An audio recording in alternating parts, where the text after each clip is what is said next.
Pat yourself on the back because you are right here, right now, for a reason. Welcome to the On Purpose podcast, where together we will empower ourselves and others to live lives with more passion and purpose. How you doing this afternoon, Jared?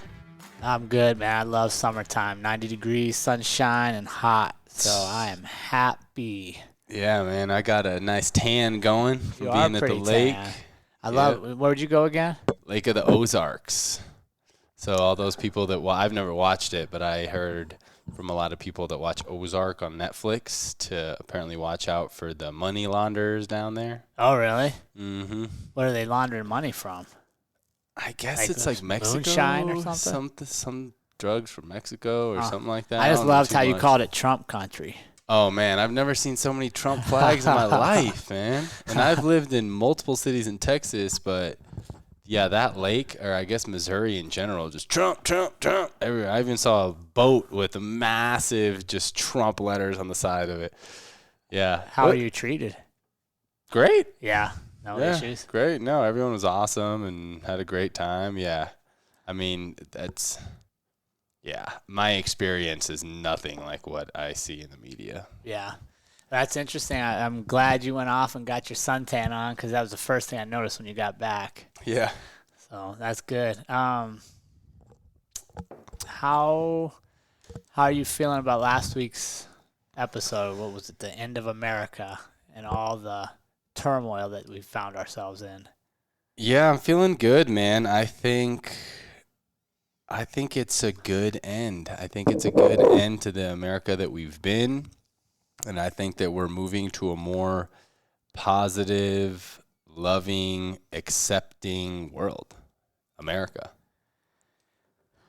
How are you feeling about it? Man, I'm torn. I'm not going to lie. I'm torn. I hope that's where we're headed. And I understand there's got to be pain for there to be growth. And I'm hopeful that by finally addressing some of the underlying racial stuff that's been there for as long as we've been alive and longer, that maybe we'll get to a place where we're more enlightened and accepting, and we truly form an America that's literally one country, not a bunch of, African Americans, Hispanic Americans, European, all the different subsects, but we finally become Americans. Yeah, which we already are. We're all Americans. I hope so. I hope we just quit focusing on all our differences. It's interesting, like even on I saw Morgan Freeman had a pretty cool quote, and it said, if you want to end racism, quit talking about race. I'm not always a black man. You're not always a white journalist. Like, why do we always feel like we have to put the race in front of somebody? He's like, I'm a man. So that's something I think we can all start practicing now, is quit describing your neighbors by their skin color and just talk about them as what kind of people they are. Yeah. Amen. I love that. Yeah. So I'm excited. I'm glad you brought us this episode today. And I truly do believe deep down inside that we're setting the world up to be better for our children. Honestly, I hope selfishly I'm around to see it. Yeah. I hope it doesn't take so long that it's just something that I dream about, but that we don't see come to fruition in that time.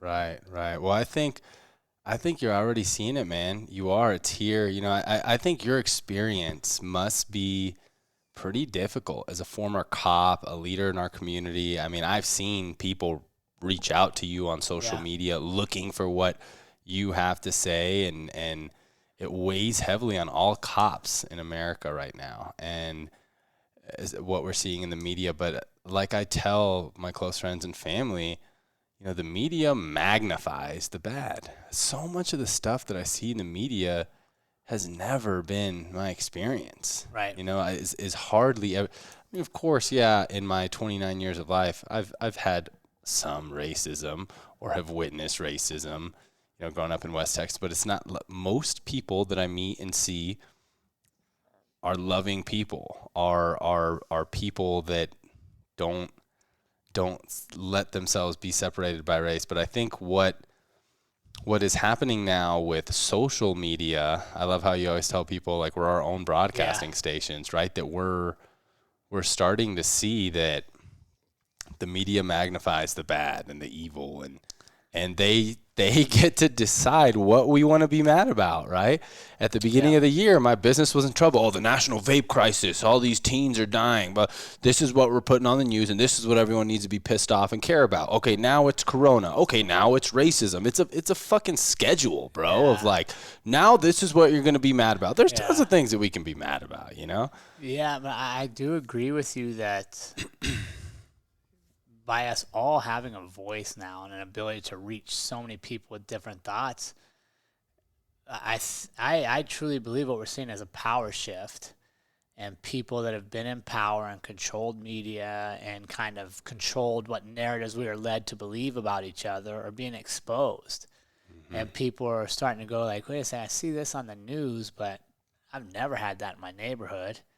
And then neighborhoods get together like, yeah, we don't have it in our neighborhood either. And we're literally starting to expose a lot of the things that have just been underlying and not relevant anymore, not our way of life. However, we didn't question, why are we still being told this? Why are we still being let, and I'm not from the South. I grew up in Maryland, which is south of the Mason-Dixon line, but it was kind of more north during the Civil War. But I couldn't imagine being African American, like going to the courthouse to get my license plates or my driver's license and having statues of Jefferson Davis staring me down.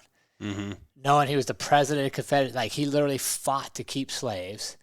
And so part of me is like, how did we get to 2020 and never think we should probably reflect back on, is this inclusive as we move forward?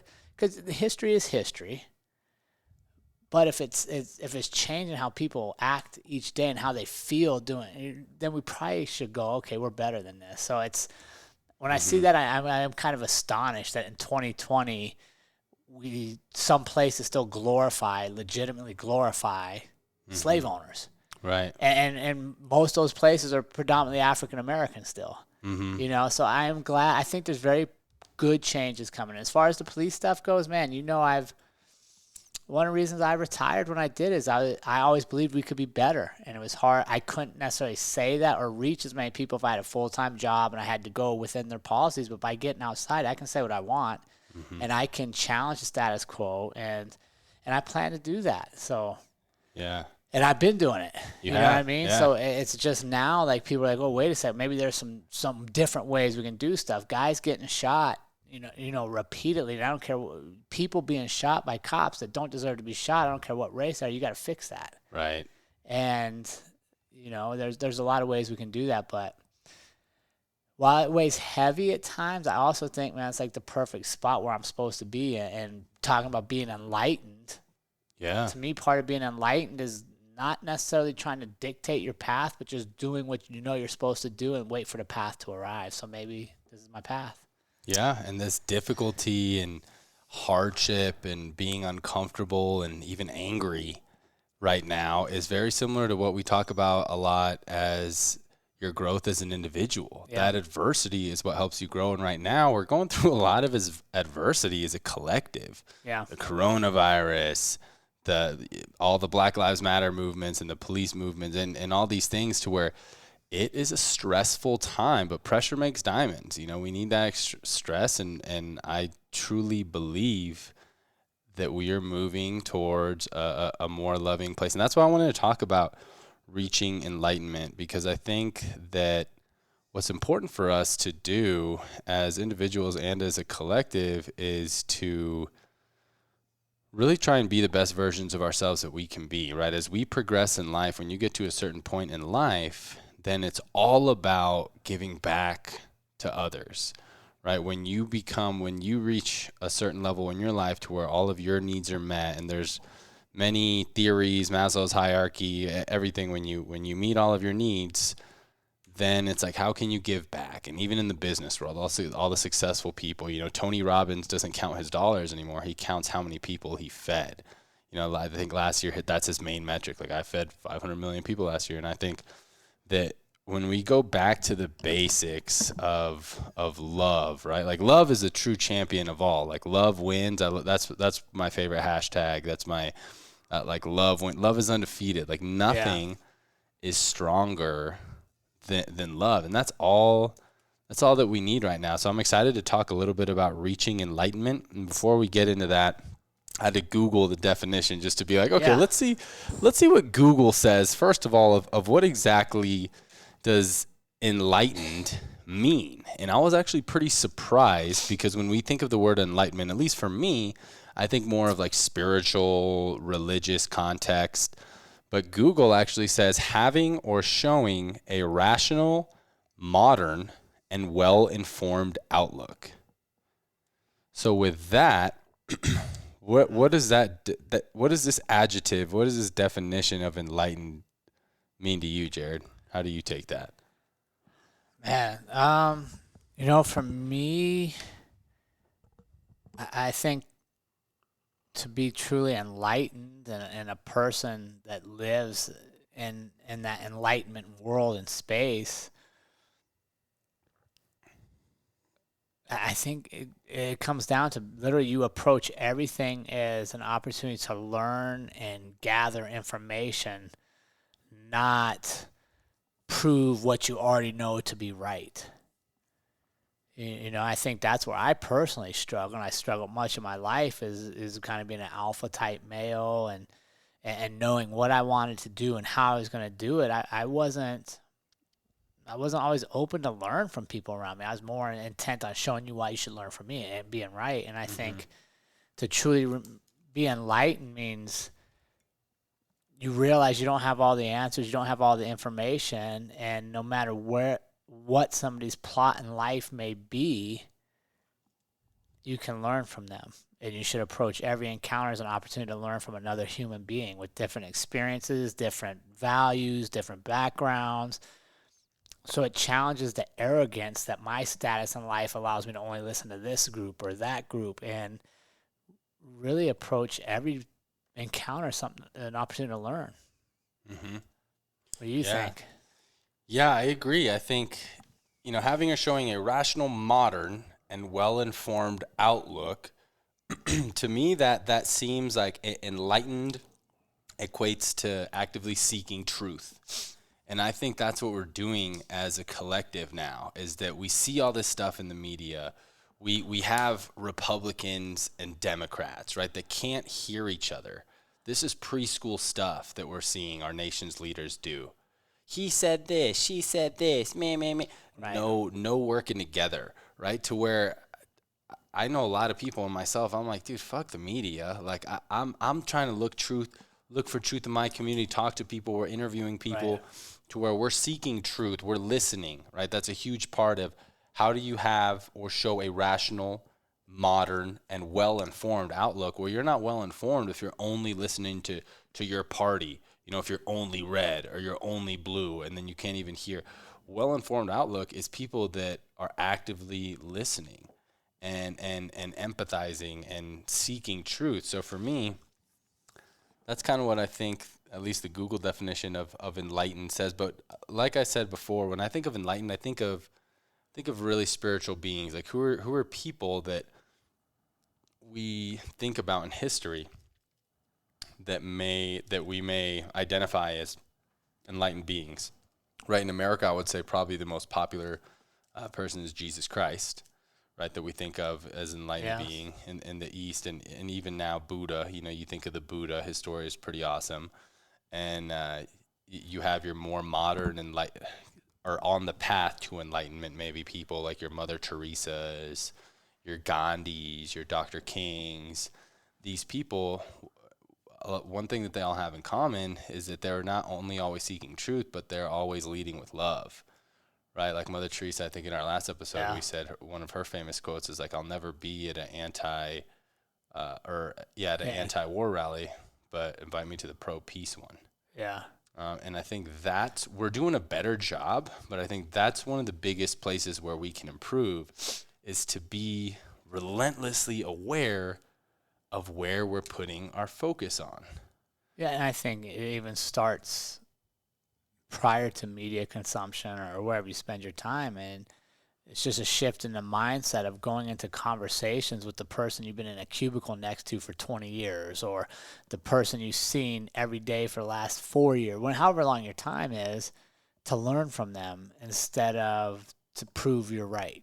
Mm-hmm. And I think, to me, like listening to you talk and stuff, one of the notes I made is enlightenment is knowledge, not things. And I think maybe that's why we're at such a crossroads as a society, is for the last, World War II probably, we've been heavy consumers. We've been a consumer nation, and abundance of, bigger houses, more cars, fancier clothes. And now I think we're kind of at that tipping point where we have so much technology, we have so much things, but we're really realizing we're missing people. And we're missing genuine, legitimate interactions. And I think maybe that's why we're going through all this, to flip to that next stage where we all of a sudden appreciate we have some technology to make life easier, but then we also have times that are technology free where we're just engaging with one another to gather more information and gather more knowledge as people. Yeah. Think about, like, why do most wars start? Why do groups of people hate other groups of people? It's not usually an experience. It's just what they've been told. And we're told to go to war with this country, so we go to war with that country. But like on a human level, we're the same. Marcus Luttrell, the lone survivor, that's a fantastic story. Like, the Afghanis literally risked their lives to hide him from the Taliban until the Americans could come get him, right? So, like, even in war, you see these acts of humanity just at its core level, caring for one another. And I think I got to believe in my heart and in my spirit that that's where we're headed. It is back to this enlightenment stage where we value learning from each other so that we can create a world that is better. Yeah. Instead of a world that's continually divided and redivided and divided again. Yeah, I like that theory of we have way too much shit, and like, post-industrial revolution, now we're in the technological revolution, and maybe we kind of went a little past where we needed to in all of this mass production, and coming back a little bit. Like our boy Rustin Hughes, I just saw that he's made his entire garden more like permaculture and growing our own food and doing all these things, to where it's amazing how the saying less is more, when you really have that experience, how powerful that can be. And this isn't a place where we place blame in our community or in this conversation, but think about it, right? Your grandparents' generation, the ones that really started leading consumerism, how did they get there? Well, they grew up during the Depression. They were poor, so they had nothing.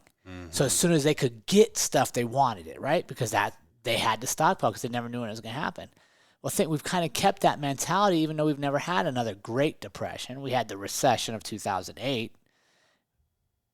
But we've continued those patterns, and now, maybe we've just overwhelmed our world with so much stuff. And we realize that the vacuum in our lives can't be fixed by buying more things. It can only be fixed by getting to learn people and really respecting one another. And even like racism's still crazy to me. Like, we are literally more biracial mixed as a country now than we've ever been. Like, almost every family I know has at least a couple biracial families within it. Yeah. Yet people still walk around hating somebody based on color.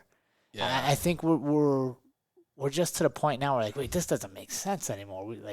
We've got to be able to fix this. It doesn't, man. And I think that the reason there's all these nationwide protests and everything is because that's the super minority. I don't walk around seeing racist people. I refuse to believe that a lot of people are like that. We're not. Only if what? We quit listening to all the stories people keep telling us, and we create our own stories. But I can only create my own story if I give you a chance to tell me. Right? Like, if I live in the history books, yes, slavery, slave owners, civil wars, invasions of different countries, all that's true. Like, I can't say it's not true, but it's not 2020. Right. But unless I sit down and talk with you, and we share, and we actually talk about, hey, why do you feel that way? Oh, that's interesting. Why do you feel this? Oh man, I've never thought of it. Unless we do that, why are we still living in the history books? Nothing is accurate anymore. I love that. Here's an interesting point that I want to make, and this might be a future episode that we need to do.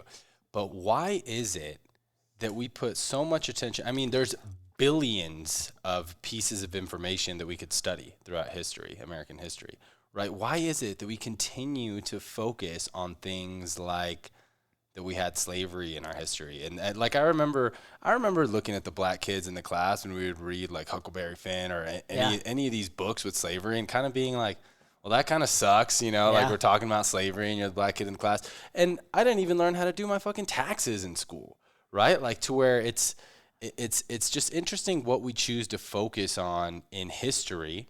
And we say that history repeats itself. Well, why not? I'm not saying throw away history, but why not reframe how we teach it? But I think that's what we're doing. I think, as we record this episode, they're tearing down statues of Jefferson Davis. They're demanding removal of the Confederate flag. Right? I think we are, like, part of getting past history is not having it in your face all the time. Right. You know what I mean? Yeah. Like, think about if you're from a Jewish background and everywhere you went, there were still Nazi flags to commemorate that part of history. Well, how would you feel? Right. How would you go there? Would you be willing to move past that, or would you? Right. And I think about, like, I hadn't even thought of this, and it's probably, it's ignorant on my part, to be honest. As smart as I am, and as much as we've done in our world, we should have been aware of this. But if I'm an African American and I got to go to a courthouse and there's a Confederate flag hanging all the time, even if you tell me you're not racist, yeah, fuck that. why is that flag there? Like, what does that flag do? It's not our state flag. Right. It's not our country flag. It's not a county flag. It's literally the flag of the Confederate Army, which was defeated in the Civil War. They're the ones that represented slavery. They're the ones that fought to keep slavery. Right. And why do we have to have a whole semester of that in 8th grade social studies or freshman year? Like, why can't it just be like, hey guys, there was World War II, right? There was the Holocaust. There was an evil man named Hitler who did some fucked up shit. If you want to explore that, there's books in the library, right? Let's teach you how to do your taxes, or let's teach you how to do shit that you're actually going to use instead of have these evil stories that we have to study. There's trillions of stories and moments in history that we can study.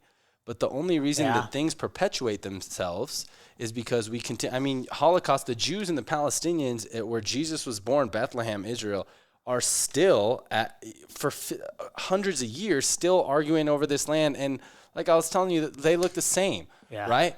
Racism, dude. Like, this is we're past this. Like it angers me that people are even putting this on the news. But I think this is great.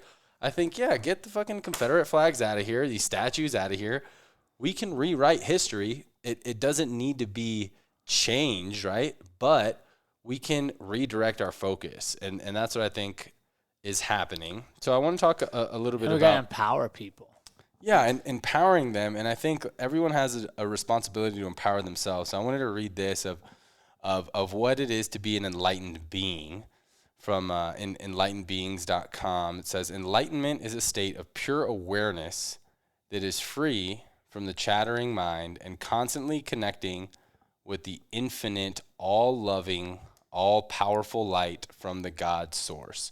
So this is kind of cover-all language for whatever spiritual religion that you cover. But I think that we all know, like, all-loving, all-powerful light is what we strive for. And then even the Google definition, I mean, I would go as far to say that if you're listening to the On Purpose podcast, and most of humanity in general is going to want to be what Google says enlightened is, having or showing a rational, modern, and well-informed outlook, right? You go on Facebook and everyone wants to post and share what they think and share what they believe. Right. At the end of the day, everyone wants to have a rational, modern, informed outlook. So, which is part of your argument, like, quit living in the past. Right. Like, only doing things because history said you've done them or your grandparents did them, that's not modern. Mm-hmm. And it continues to bring up old scars and old wounds because we never heal because we're constantly reminded of that. Mm-hmm. So what do you think, do you believe that we should all strive to be enlightened, to reach enlightenment? I don't see a downside to that. Yeah. Like if I'm always striving to learn and to grow as a person and to educate myself and to listen, like to me that seems to be the missing thing in our world today is nobody ever wants to listen to each other. They just want to be right. So yeah, I think we should definitely look to be enlightened. And I think we should. I think that's where we're headed. You're seeing a big downsizing movement in people's houses. Minimalism's a big thing. I think what is that? It's a form of enlightenment, like realizing I don't need all these things to be happy. I just need this little stack. And if I have this little stack that makes me happy, now I have this much more time to go be happy. I think it's a movement that's already started. I think that's why meditation is on such a popular uptick right now, is people are realizing, like, before I can be enlightened, before I can learn from you, I got to be in control of myself. Mm-hmm. So, yeah, I think it's fantastic. And if you're listening to this podcast and in our community, I would argue that you're already on the path of enlightenment. Mm-hmm. Like, you're showing up to learn and to feel better and to find yourself a little more. And I think when we do that, we're less judgy of each other. We're less cynical. We're less looking for differences and more open to, hey, what can I learn from this encounter? Mm-hmm. Why do you think it's so hard, Jared, to sometimes to not listen and just to react and to have your own opinion with blinders on? Well, I think it's how we raise people. Think about when you go to school, from kindergarten to 12th grade, how many assignments did you do that were genuinely your opinions or thoughts on something versus how many were to document the facts as they were told to you? Yeah, it's documenting facts. Right. Very little is like, hey, what does this mean to you? Where it could be anything and it's right if you do it, right? I think we just... Right, like, and as everybody, let's talk about racism again real quick. People are always like, I see pictures of little white kids and little black kids playing together, and they're like, they don't know any race. Mm-hmm. I agree, they don't know race. Where do they learn it? It's part of our institution. We go to school, we start talking about slavery, we start talking about this history. Why do little kids need to know that? Right. Like, they're already generations past it. Why are we not teaching them about empowerment? Why are we not teaching them about, hey, here's all the positive African Americans you can look up to that have led the way? Why do we constantly go back to this baseline? Right. We condition that, right? And then as parents, right, it's a difficult balancing act, letting your kids have enough leeway to make their own decisions and formulate things versus structure and to keep them safe, but I think we can do better there. So I think why it's hard is because you got to trust in a process. And you can't standardize test it. Right? If I put you in a history class and I give you all these facts and you take a test with all these dates that all this stuff already happened, even though it has no impact on what's happening tomorrow, I can quantify if you learned or not. But if I ask your opinion on coronavirus and what was the impact of not going to school for the last quarter, and you lay it out, how do I quantify that? How do I show? And so then what does that go to? Money, right? Because we're funded based off of data. And I think that, to me, especially in police work, and I think in society as general, is we're so focused on being productive and grinding and efficient that we've lost the fact that in all the things we do, there's a person on the other end that's craving needs, right? To be heard, to have value, to have input. And I think that's ultimately, if I could envision where this enlightened world goes, that's where it goes, is we have technology to make us efficient so that we have more time to learn about each other. Yeah. And that's the merit, right? That's coming out of the technological revolution back to an enlightenment period where they kind of coexist. And you have technology to make your days easier, but not to replace each other. Right. Because that's essentially what the whole work grind is for and to achieve, right? To have this wealth, financial abundance, to go spend time and do things with the people that you love, to travel, to meet new people, to interact and engage. That's what we work so hard for, but it ends up becoming all consuming and ever consuming. It becomes a burden, right? Or think about it, you make more money, so what do? You buy more stuff. Well, now what do you need to do? You need to make more money to pay for more stuff. And how much of that stuff are you using? Not a ton of it, but you're in this cycle. Why does everybody like going on vacation? It's relaxing. I get to interact with strangers. We don't have to go on vacation and interact with strangers. They're around you all day long. Mm-hmm. It's just on vacation, you make the time to talk to somebody. Whereas when we're in our normal world, we're so busy to get to the next thing, we bypass person after person after person. And that, to me, is what an enlightened person is going to do, is they're going to create that space where they're free to go learn from people. Because they're not chasing all these things. They realize that things do not fulfill them. And we've been tricked for years into consumerism. And I think, and honestly, you know, as much as we bash millennials, let's give them credit. And you might disagree, but I would say they've led us here, right? The millennials didn't just jump out of college and go right to work. They went on gap years. They went backpacking. They took a job for 6 months and then quit because they had enough money to go on their next trip. And then dudes like me are like, what the fuck? Why aren't you? No, I hired you. You got to work 20 years. They're like, no. I don't think I want to work 20 years. I'm going to go. And now look at me. Like, I leave early, right? And I'm like, hey, I want to work, you know, like, we've downsized houses. We're planning for new stuff. And it's the reality is Airstream I got my Airstream. All those experiences are truly what life's about. At the end of the day, all the shit you have doesn't mean a thing. Right.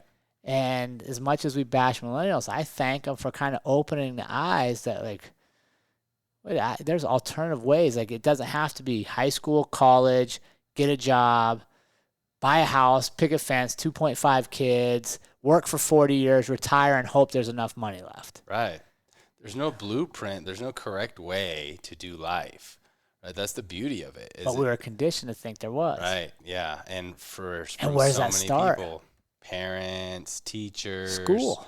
Yep. Think about our school puts you into this pipeline. And I understand society needs workers to run, but man, happy workers are much more successful and enjoyable to be around. And I think I truly believe when we talk about enlightenment, that's where we're going to head. And maybe this is all good. Maybe school districts facing a huge catastrophic shortfall because of coronavirus is actually really good. Because maybe they'll look at some stuff and go, hey, why waste all these monies on standardized tests that the kids stress over, they're anxious over, they don't truly measure knowledge, and let's just focus on more creative stuff. And you know what I mean? Or maybe we're going to teach them how to balance checkbooks or some of the life skill stuff. I don't know. I have to believe being enlightened and like kind of accepting like we're in this place to grow and become better on the back end, that all of this will teach us something valuable. Yeah. I mean, I think reframing our education system is going to be a huge part of this. Right? Well, I would go to the universities. Yeah. You know, being in a university town, it breaks my heart when I see kids come here right out of high school with hopes and dreams of, I'm going to be a CSU Ram, and this is so awesome. And at the end of 4 years, they have a massive student loan debt. The jobs they're qualifying for are at a fraction of the money they need to make to pay that back. And then they literally have student loans for 30 years. Big institutions, man. But again, I hope, like, if all this is going to crash, let's crash it all, and let's rebuild something smarter. Yeah. So with Reaching Enlightenment, Jared, we talked a little bit about people in history. It would have been amazing to be around to witness leaders like that, like anyone from Jesus Christ all the way to Dr. King. Who do you think today are people that are on that path of enlightenment that we can look to for some guidance, some good role models? Man, in today's world, man, I don't know, like, off the top of my head who I follow and who I look to lead. That's a good question. I would, going back a little bit in history, I would ask if Harriet Tubman was enlightened. Right? I Right? don't know too much about Tubman. Simply for the fact she ran the Underground Railroad. Right. Right? And she risked herself to free slaves and run them to the north.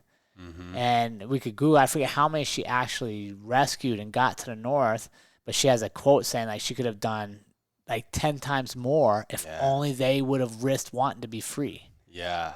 I saw another one. I think she's like, I could have saved this much more if only they knew they were slaves. Yeah. Because a lot of them were like, oh, I'm not a slave. I get paid well. And I get... Right. They had no idea. Yeah, I heard that on E.T., the hip-hop Yeah. preacher. Okay, that's what so we heard the same thing. Yeah. So like to me, is that enlightened?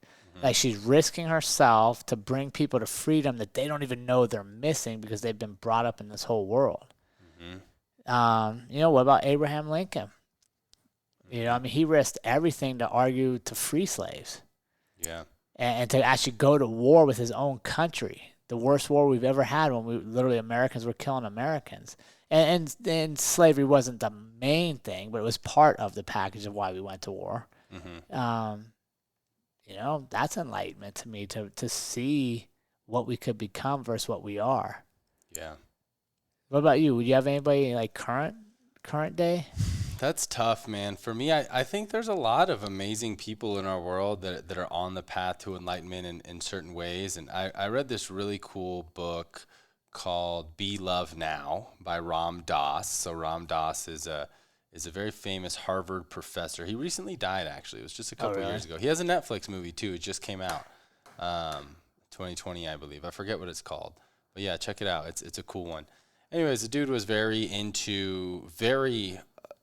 educated. Obviously, he was a Harvard professor, very into the LSD and psychedelics. And then he went to India, and he met this guru there. So I read the book and read a lot about that guru and these other, quote-unquote, enlightened beings out of India. And a lot of them are truly lead with love. It's very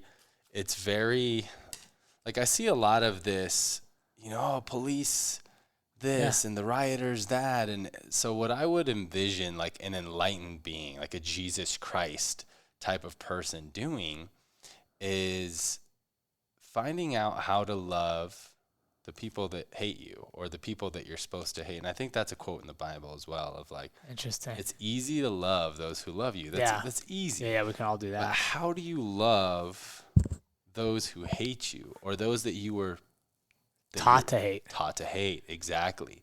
How can you love them? And if we can do that, it's so hard, but if we can swallow our pride, take a deep breath, and try to find things that we love about that other side, whoever the opposing side is, right? Love comes back. There's this awesome quote. I forget who it's from. I think it's O.G. Mandino. It says, "Love is never lost. If not immediately reciprocated, it will flow back and soften the heart." Yeah. So like Mr. Grinch or Mr. Scrooge or whatever, you can give that guy love and he may be like, bah humbug, fuck you, like fuck off or whatever. But eventually that love will soften his heart. And if we can continue to love, again, it's hard because there's some inflammatory shit and sometimes you just want to be like, hey, fuck you, and yell and scream. But if we're on the path to enlightenment, when we feel that anger and that frustration come up, that's an opportunity right there to practice to get further on the path of that enlightenment, of feeling that anger and stuff coming up and being like, let it release, take a deep breath, go do whatever you got to do and find a way that you can replace it with love. And if you can do that, you're going to start seeing just a more loving world. And it's going to start with your experience. And I think that's where we need to look. Going back to your question, like, why is it hard for me to think of people that I think are truly enlightened now? It's because I don't know who to trust, to be honest. Like, everybody's so gimmicky right now. And, like you mentioned Tony Robbins, well, like, he sells stuff too. Right. When I think of the truly enlightened people, they weren't selling anything but truth and just their opinions, and they were good listeners. And I'll be honest, like, you're probably the most enlightened person I'm around every day. My man, I appreciate You know what I mean? that. You read, you study, you ask me tough questions, you challenge yourself. Like what's the best act of enlightenment is having a position, learning about it, and then going, no, I was wrong. I got a new position. Like you did that with Black Lives Matter. Mm-hmm. Right? Like when this whole first thing came out, you're like, I can't support them. Like I just don't agree with this. And then you had a conversation with somebody that reached out to you. You were enlightened enough to be open, to listen, not to try to prove him wrong. Be like, okay, let me hear your story. Okay. Yep, I'm going to help you out. You know what I mean? And I think, so I guess that's where I would even spin that question back is the most enlightened people in our world today are probably near us already. Yeah. If we're paying attention to them. Like, I don't need to look to Tony Robbins or Gary Vee or Eric Thomas, even though I love ETA. But he has his own biases. He has his own perceptions. Right. And I don't get to know the whole story. I only see the public stuff. But like with you, I see like, hey, here's your faults, here's your strengths. Hey, you felt this way, but then you went and got more information and found out like, fuck, I was wrong. You know, or maybe I'm not wrong, but I wasn't as right as I thought it was, so I need to move a little bit. And I applaud you for that, and I love having it rub off on me. And I'll tell you, like, this whole deal, you know, my oldest daughter's biracial, and she's as liberal as they get right now, which she should be. She's a college kid, you know what I mean? Like, you should be liberal in college. Right. And we've had more, like, genuine, open, and honest conversations about police and brutality and race and all this stuff now than we've ever had before. And I think, quite honestly, for me, a lot of it's just being around you and being like, okay, I don't want to talk. I just want to hear all of her stories as to why she feels that way so that I can appreciate it. Because why wouldn't I want to know how she feels? Why would I want to immediately try to invalidate how she feels because I feel a different way and my way has to be right? Mm-hmm. You know, and I applaud you for that, and I thank you for being in my life in that role and that facet because it's helped me a great deal. Thanks, man. Yeah, like I've said before, this is always very therapeutic for me, and likewise, I feel the same. A lot of what you bring rubs off on me, and I think too is back to Zach Mercurio, one of our previous I'm reading his guests. book right now. Great, yeah, and how I love how he says that. How could you not matter? How could everyone not matter to where your opinion does matter? And I think one thing that I see, and it's unfortunate because we're being led this way, right? Like Trump and Biden. I see this thing on Facebook, like condemn Trump and Biden's running. And it's just so bad to where, you know, we follow suit to where we completely tarnish our perspective of somebody if they have one smidge on their entire track record. Like Tony Robbins, I see some people, oh, well, he cheated on his wife, you know, so therefore anything that he ever says, like he's a piece of shit, right? Or, Trump said grab her by the pussy, right? So, or one thing that we said that a person says, and now everything that they've ever said or that they speak is invalidated, right? To where if we can really lead with love and be enlightened, right? That previous definition, all forgiving, right? And try to be godly, right? Of like, hey, I forgive them. You know, okay, Trump, you said some bad shit in the past, or Biden said some stupid shit, or whatever it is. This person said a racist comment. Instead of hating and be like, oh, no, they're a fucking racist, blah, blah, be like, you know what? I want to try and forgive and love them. Imagine what kind of world that would be if the majority of our people tried to do that. Again, it's hard. But living on purpose ain't easy. But I think that goes back to your point earlier. Why do we spend so much time teaching negative history? Mm-hmm. It's the opposite of forgiving. Right? If I'm constantly taught about how I've been wronged or how I've been oppressed or how this is that, I don't ever move to forgiveness. What if all of us right now are like, hey, right? What if we went to the Native Americans and sought forgiveness for how they were treated, how their lands were taken, and we brought them back into the mainstream America? What if African Americans, we went to them and we asked forgiveness for the slavery and stuff? What if all people of color went to white people and were like, hey, we forgive you for judging that you've had an easy life and everything's so much different? What if we just got rid of that? It goes back to your whole point. Like, enlightenment is being able to learn and to forgive because we're not perfect. Yeah. But what we're told constantly is about all of our imperfections. Right. None of us are perfect, yet we will judge as soon as there's an imperfection in somebody else, for sure. Right? I'm like, nah, he's a piece of shit, bro. You didn't hear what he said, or well, think about when somebody runs for president.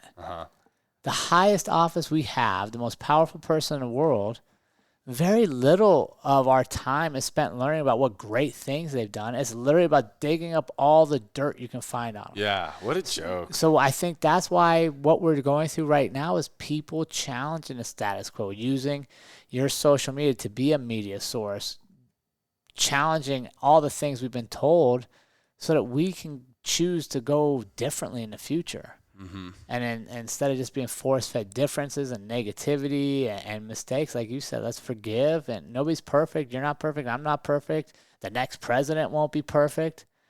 So instead of having these fake lives where everybody pretends to be perfect, we actually admit we're not perfect. And we relieve that pressure of trying to live up to that, you know? Right.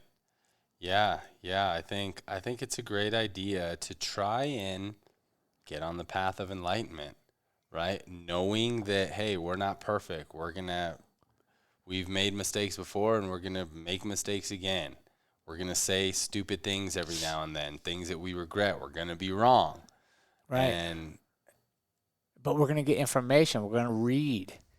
If we watch, even you brought up a Netflix, if we watch a Netflix movie, we're going to go afterwards and Google and fact check because we understand Netflix has an agenda as well, right? Which isn't wrong. Like they're trying to make money. So they spin things to make it the best, right? And I think that's what enlightened people do. We don't take anything just at face value. Right. Especially information, like your conversations, like I want to learn, and like what you tell me, your experience, like I might do some research to see if it applies. But I think that's where we are truly waking up as a society is questioning all the stuff we keep being told. Mm-hmm.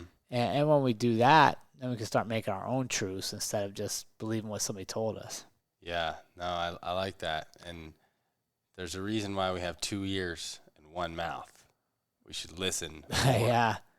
Yeah, and we just got to be cognizant of what we listen to. Mm-hmm. We could go into other things, but just today I watched an independent news story.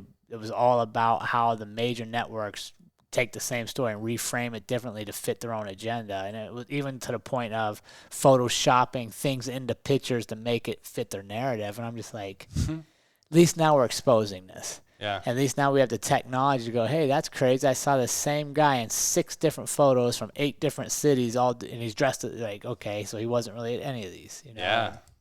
And I like that. And I like that our kids question why. I like that millennials have really, to me, set the path to question things, want different stuff in life. And now it's an opportunity for us to rewrite our history instead of continue to relive it. Yeah. Amen. Amen to that. Yeah, I think it's good. What do you think? You got some practice for them? Yeah, I got a little purposeful practice for reaching enlightenment. And first part is to define what reaching enlightenment means and looks like to you. That's a good question. There's a lot of different definitions out there, so identifying that for you is important. And then also identifying what are you doing to try and become a more enlightened being.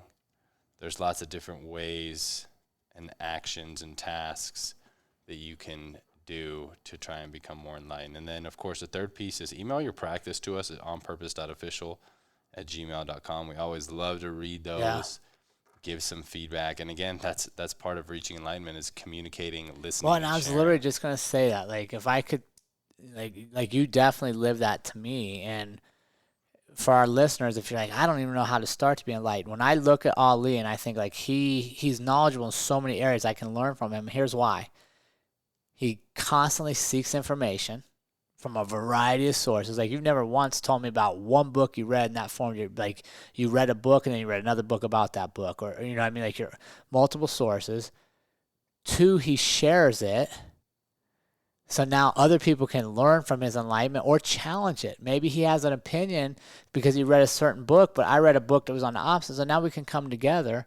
And 3, you're open to learning it, right? So you're seeking information, you're open to accepting it, and then 3, we share it. And I think if you're not sure how to become enlightened, just try with that. Gather information, learn, be open to adjusting your opinions, and then share it with somebody and see if, in fact, you're actually maybe on the right path, see what they have to offer. Yeah, love that. I mean, how many conversations we have to start with? And it always starts from you because I'm not nearly the reader you are. And you're always like, dude, I was reading a book and so-and-so said this. And I'm like, I don't know. Well, like today, you told me about Rashidon. Yeah, Sadhguru.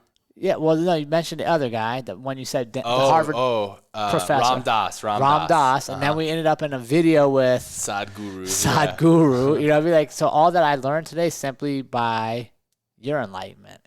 And I think that's what true enlightenment is. It's this sharing of knowledge. It's not one person having it all and I have to be right and all of you bow to me. It's like, hey, I learned this. What do you guys think? Mm-hmm. So start there, community. Yeah. Let's go. I truly, truly believe that on the backside of chaos and the backside of all this adversity, we literally have the opportunity to emerge as like a super, not a superpower, because that means like we're higher than other people, but like a super Utopia. Yeah, like a place where like people matter again, and technology is good, but it's not the end all be all, and we can literally get back to experiencing all the joys of the world. Yeah, super happy world. Why not? It's time. We've It's tried time. all the other stuff. Yeah. We've been killing each other for years. Yeah, killing each other, killing ourselves, mental health, depression, war. Like, let's try just being super happy. Let's try it. Let's try gathering information, sharing it with a friend, and buy less shit. Let's do it.